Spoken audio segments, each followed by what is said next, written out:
Hello everybody and welcome to a tutorial where I'll be showing you how to build flags and banners in Minecraft. Now this mostly applies to sort of medieval style, but you can use some of these techniques for other things. So let's get started. So we're going to start with the flags over here because we have two towers over here which I've put some flags on. This actually, if you're wondering, this world is part of an adventure map I've been working on for quite a while called Mechia.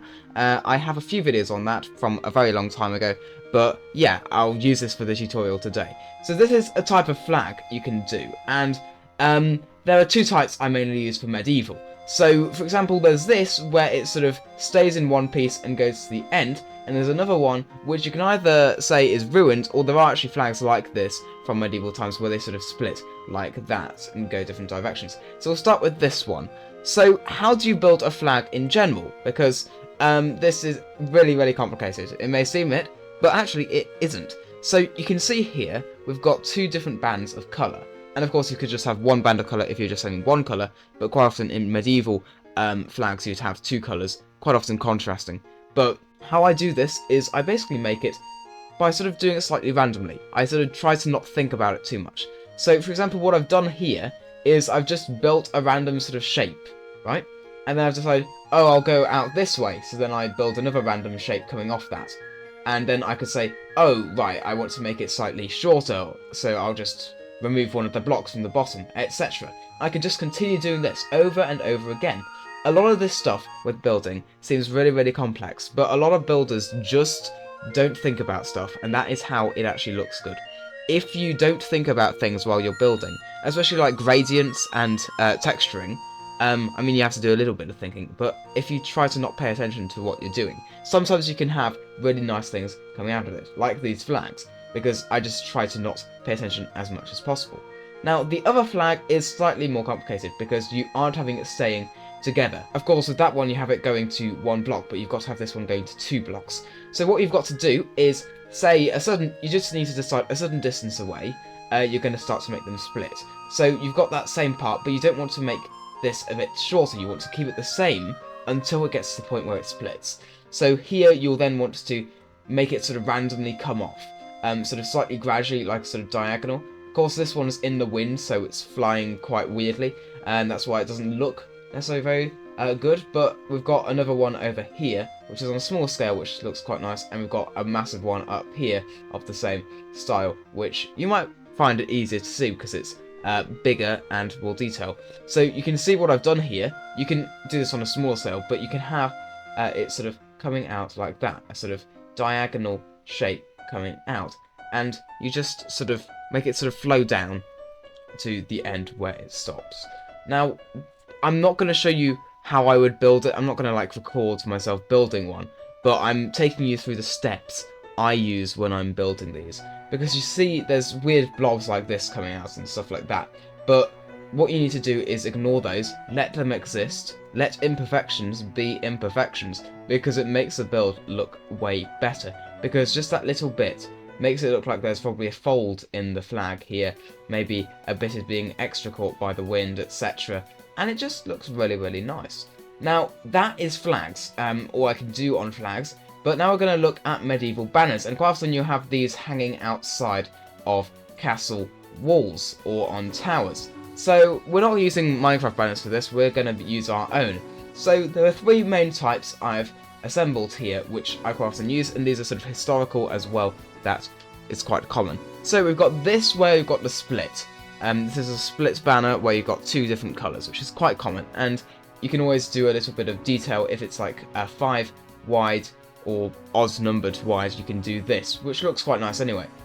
So what I've got here is I've got red and yellow, but then I gradually turn it into yellow concrete and red terracotta, as those are the closest colours to that in the sort of gradient, and then move it down to yellow terracotta and red concrete, and we get this really nice sort of gradient. I mean, it might not look very nice up close, but if you go further out, like sort of over to here, it looks really nice. It looks like it might be slightly damp at the bottom, or that is just sort of faded out at the bottom slightly, or darkened, and it's quite nice really, because this is just extra details, and it would be a lot better than just having it all just red wool and yellow wool.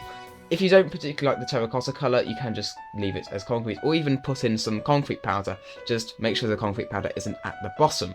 Now, how do I make the thing for holding it onto a tower? For example, if you have a circular one, you might want some of these bits here on the pole you quite often have it on to make it sort of more connect to it. But if you're having a square tower, you can just have this resting on the side. I quite like to put these trapdoors around one side to make it look like it's more sort of fastened on, and some signs down the middle for extra detail. So now we're going to move on to the sort of Christian cross medieval banner. Now this was very common in medieval times, mostly because in Western Europe a lot of people were Christian. The majority of people were Christian. So it made a lot of sense to have a cross on your banner. And this can be done by using shulker boxes. Of course, if you're in survival you might want to use wool, but this is really good if you're using creative, because this sort of brings out the cross a bit more because it's a lighter colour. And also adding some blocks like dried kelp I find looks really, really nice because it sort of lines down instead of being like a checkered pattern or just normal, because this makes it look more interesting. And this white shulker box just works really nicely. And yes, the middle one is a shulker box, but the bottom is that, if you didn't know. So you can use that as well. But this is just, it just also gives the effect that it's sort of stitched on, which I quite like. And yeah, it's the sort of same thing as before. If you're wanting the dimensions for this, it is 6 here, and then it just goes round 3. So that height there is 7, if you're wanting to copy these exactly. So now finally, the final banner design I have for you is the typical checkered banner. This is quite common on quite a lot of coats of arms and stuff like that, as it was a nice pattern people used. So what I do here is shulker boxes. If you're in creative, use shulker boxes because this just makes it look stitched together and looks really, really nice. But if you're in survival, of course, you will want to use some wool. Now on the other side, if you do see this, and you want it actually so you can see it on both sides, it doesn't really matter, because with all this side, it's slightly darker, but it still is reasonably nice. You can see here, I've got the underside of a shulker box. It still looks reasonably nice. If I had the whole cross being that, you wouldn't really complain, would you?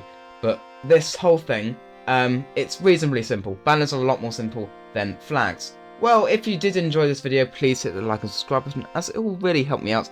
And if you want to see any videos in this world, do comment down below that you'd like that, because I haven't done some for a long time. And if you'd like to see some sort of update videos to it, as there have been some updates since I last did a video, I'd be happy to. So, with that, thank you very much for watching, and I'll see you all later. Goodbye!